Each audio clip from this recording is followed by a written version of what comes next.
ઠાકોર સમાજમાં ડીજે બંધના બંધારણ સામે ઉગ્ર નારાજગી જોવા મળી રહી છે. ડીજે માલિકો હવે માત્ર અવાજ નથી પરંતુ સંગઠિત વિરોધ સાથે આગળ આવી રહ્યા છે.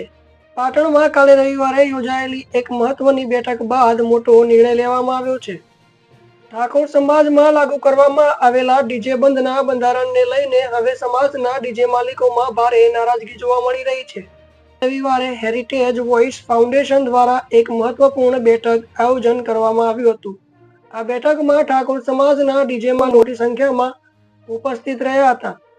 બેઠક દરમિયાન ડીજે બંધના બંધારણને કાયદાકીય દ્રષ્ટિએ ખોટું અને રોજગાર વિરોધી ગણવામાં આવ્યું છે. ડીજે માલિકોએ જણાવ્યું કે લગ્ન, સામાજિક કાર્યક્રમો અને સાંસ્કૃતિક ઉત્સવોમાં ડીજે પર પ્રતિબંધ મૂકવાથી હજારો પરિવારની રોજીરોટી પર સીધી અસર પડી રહી છે. આ બેઠકમાં ચર્ચા બાદ કેટલાક મહત્વપૂર્ણ નિર્ણયો લેવામાં આવ્યા છે.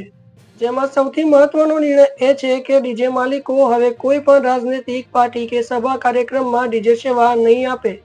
ડીજે માલિકોના કહેવા મુજબ જ્યારે અમારી સમસ્યાઓ સાંભળવામાં નથી આવતી ત્યારે અમે રાજકીય કાર્યક્રમમાં સહયોગ કેમ આપીએ.